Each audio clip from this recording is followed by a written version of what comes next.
Dear students, তোমরা কেমন আছো এখন? আশা করি প্রত্যেকেই ভালো আছো। আমাদের সামনে বিভিন্ন ধরনের পরীক্ষা আসতে চলেছে। সেজন্য আমরা ডেসক্রিপটিভ ক্লাসগুলো যথারীতি রাখবো, যেটা নিয়ে প্রচুর আলোচনা হয় যে ডেসক্রিপটিভ ক্লাসগুলো হয় কিন্তু সব কম হয়। তো তোমাদের সামনে বিভিন্ন পরীক্ষাগুলো আছে, মিসলেনিয়াস আছে, সিজিএলে সিজিএল বলছি, তোমাদের ক্লার্কশিপ আছে, WBCS এরও মেন্স আছে, প্রিলিমস হয়ে গেছে। তো আমরা জেনারেলি আজকে একটা ক্লাস দিয়ে শুরু করব ডেসক্রিপটিভ। তো ডেসক্রিপটিভ করতে গেলে কেমনভাবে করব, কি কি রাখা উচিত প্রতিটা লাইনে, ট্রান্সলেশনটা একটা প্যাসেজ থেকে আমি কিন্তু তোমাদের করাচ্ছি, ঠিক আছে? তো একটা প্যাসেজ থেকে করাবো, কিন্তু তোমাদের চিন্তা করতে হবে যে প্যাসেজটাকে আমি কিন্তু একবারে টোটালটাকে রাখিনি, এক একটা লাইনকে ধরে ধরে আমি কিন্তু রেখেছি। বিকজ এটা করলে তোমাদের টোটালটা আনসারটা করার একটা মানে স্কোপ পেয়ে যাবে। তোমরা ক্লাসটা দেখার পর কমেন্ট সেকশনে গিয়ে কিন্তু অবশ্যই তোমাদের অভিমতগুলো লিখে দেবে যে আমি স্যার এই ট্রান্সলেশনটা করেছি, এরকম হচ্ছে।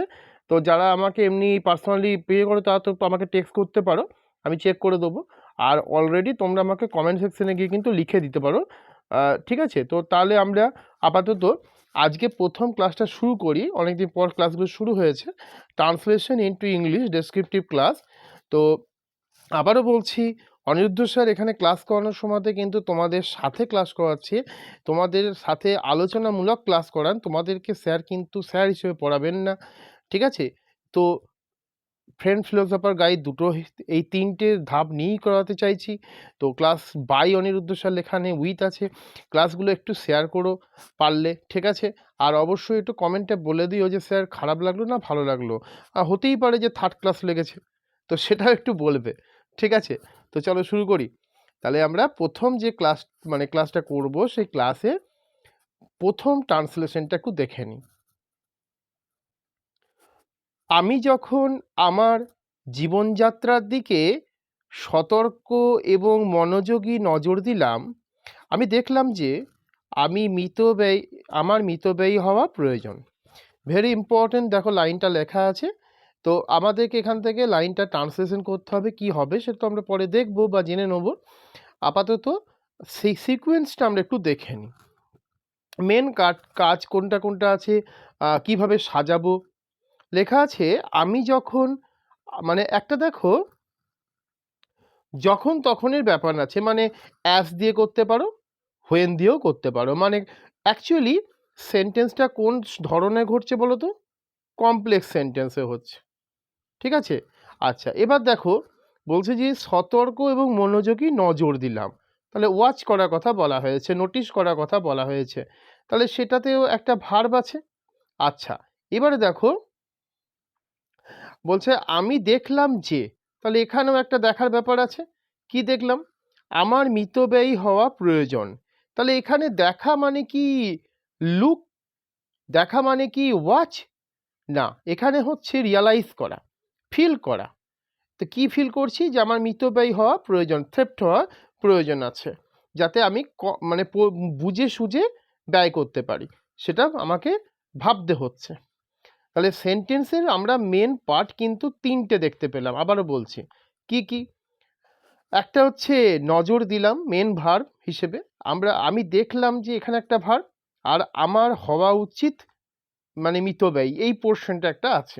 তোমরা সিম্পলে লিখতে পারো, তোমরা কমপ্লেক্সে লিখতে পারো, কিভাবে লিখবে সেটা তোমাদের ওপর, ঠিক আছে? আমি আমার মতো একটা উত্তর দেবো, তোমরা তোমাদের মতো উত্তর কিন্তু আমাকে কমেন্ট সেকশনে গিয়ে কিন্তু অবশ্যই বলবে, ঠিক আছে? আচ্ছা চলো, তাহলে সেটার জন্য আমরা প্রশ্নটার উত্তরটা একটু দেখে নিই, কিভাবে সাজানো হচ্ছে সেটা, ঠিক আছে? চলো, আনসারটা কি আছে একটু দেখবো আমরা। কোশ্চেন তো পড়ে ফেলেছি, শুরু করছি। When I kept strict watch, কিসের ওপর? Over my way of living বা স্ট্যান্ডার্ড অফ লিভিং বলতে পারো। জীবনযাত্রাটাকে মানে হচ্ছে how to survive, my life. তাহলে সেই লাইফটাকে, সারভাইভালটাকে কিন্তু এখানে উল্লেখ করা হয়েছে। দেন কি বলছে? আই রিয়ালাইজড, আমি অনুভব করলাম, that it was necessary to parsimonious. তাহলে পার্সিমোনিয়াস কথাটা মানে হচ্ছে থ্রিফ্টের মতোই, সেটা হচ্ছে মিতব্যয়ী, অর্থাৎ যে যে বুঝে সুঝে ব্যয় করে। তাহলে এখানে দেখো মানে ওই লাগাম ছাড়া ব্যয়টা কিন্তু করা যাবে না, এটা আমি রিয়ালাইজ করেছি।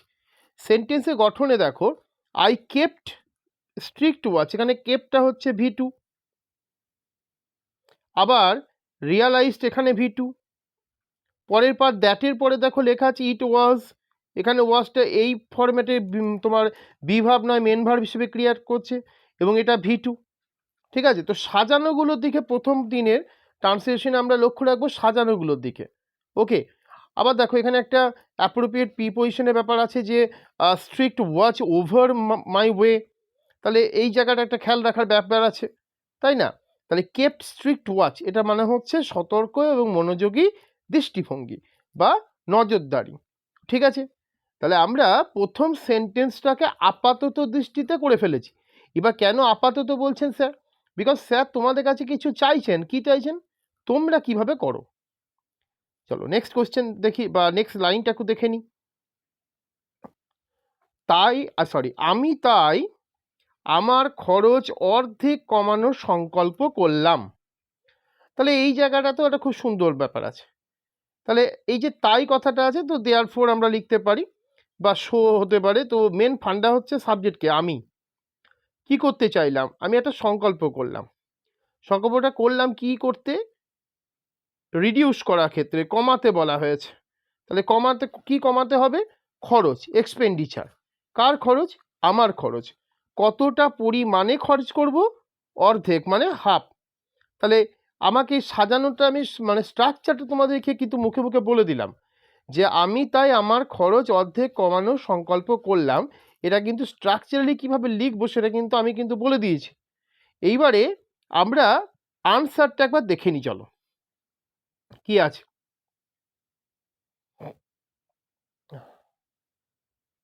সিমিলার, একই সহজ। আই দেয়ারফোর বাকল ডাউন, আমি এখানে সংকল্প করা মানে ডিসাইডও করতে পারি, প্ল্যান করতে পারি, প্রমিস করতে পারি। তো আমি একটা কি করেছি বলো তো? কিছুই করিনি, একটা ফ্রেজাল ভার্ব ইউজ করে দিয়েছি। তো লেখার মধ্যে আমি এগুলো চাই, এগুলো আমি বলেওছি, মানে নামও করে দিতে পারি। কাকে মানে আলোচনা করছিলাম, আমারই একটা খুব ভালো স্টুডেন্ট আর কি। তো তার একদিন এর কদিন আগেই ওর সঙ্গে ফোনে কথা হচ্ছিল। তো ও আমাকে কথাটা বলছিল যে স্যার এগুলো আমি ইউজ করব কিভাবে বুঝতে পারি না, তো সেগুলো একটু কাজে লাগবে। বাকল ডাউন টু রিডিউস কি করতে? মাই এক্সপেন্সেস বাই হাফ।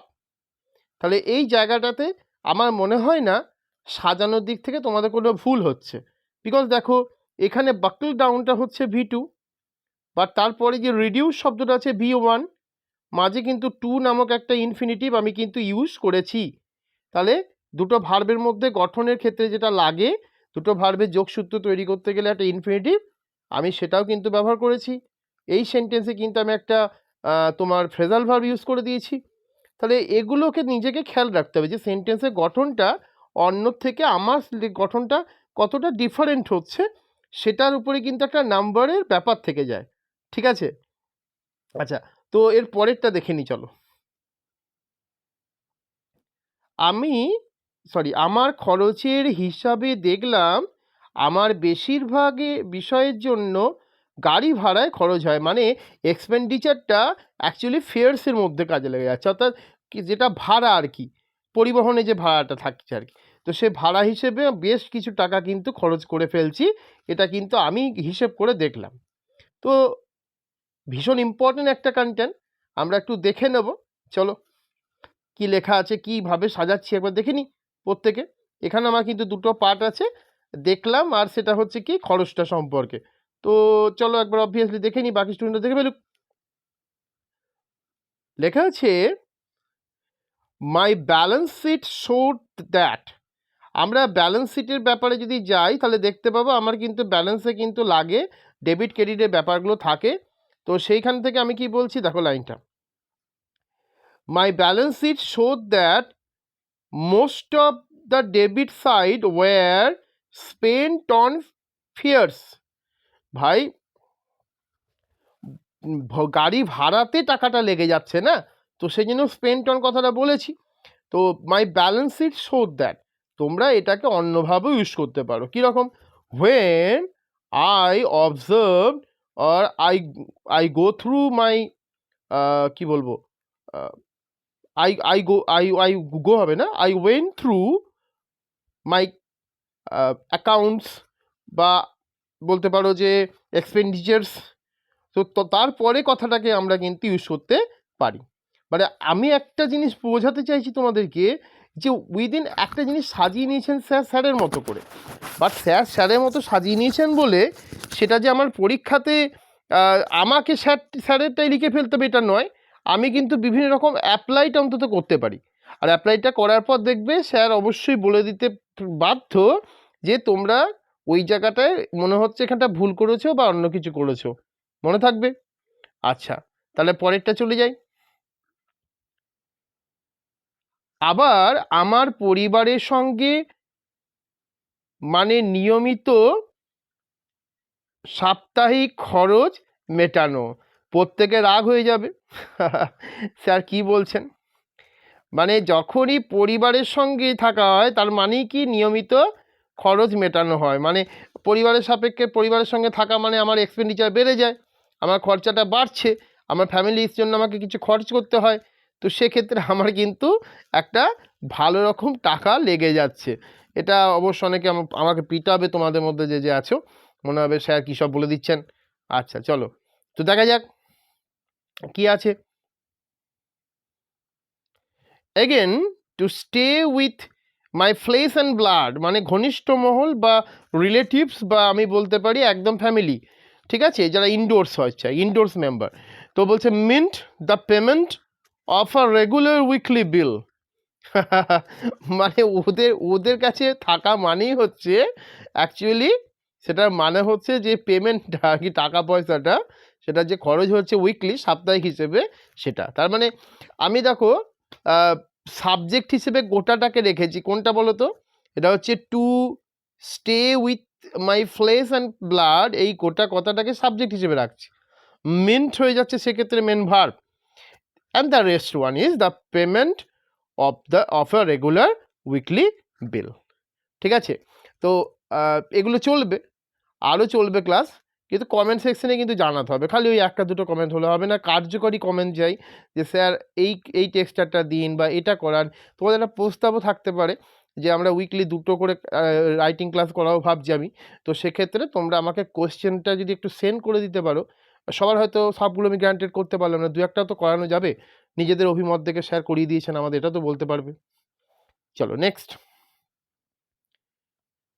এর মধ্যে রয়েছে মাঝে মাঝে সৌজন্যবশত পরিবারের সদস্যদের নিয়ে বাইরে খেতে যাওয়া আর তাদের সঙ্গে পার্টিতে যোগ দেওয়া, মানে ইনক্লাব জিন্দাবাদ বলতে বলেননি স্যার বা অন্য কোনো স্লোগানও নয়, এটা রাজনীতি নিয়ে কথা বলো না, এটা আমি একটু অ্যানসিয়েন্ট তোমাদের ইতিহাস নিয়ে কথা নিয়ে বলে ফেললাম। তো সেটা কি, এর মধ্যে রয়েছে কি মানে কি রয়েছে, কি রয়েছে, মাঝে মাঝে সৌজন্যবশত মানে ভদ্রতার খাতিরে পরিবারের সদস্যদের নিয়ে বাইরে যে যাওয়া, এটা একটা কাজ, এবং তাদের সঙ্গে কোনো পার্টিতে যোগ দেওয়া, কোনো অনুষ্ঠানে গিয়ে যোগ দেওয়া।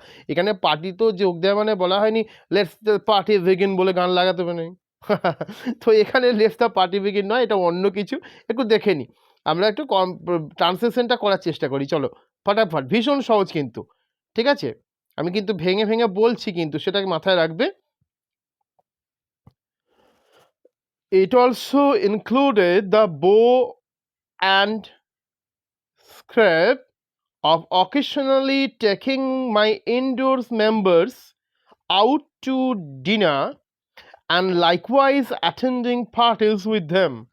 তাহলে এই পার্টটাতে কিন্তু খুব ইম্পর্টেন্ট একটা ব্যাপার আছে, ইট অলসো ইনক্লুডেড, এটাও এর সঙ্গে জুড়ে দেওয়া হচ্ছে, যে বলছে এর মধ্যে রয়েছে কি রয়েছে, the bore and scrap of occasionally, মানে এই যে সৌজন্যবশত ব্যাপারটা আছে না, তো সেই জন্য বলা হয়েছে যে বো অ্যান্ড স্ক্রেপ যে কথাটা, অফ অকেশনালি টেকিং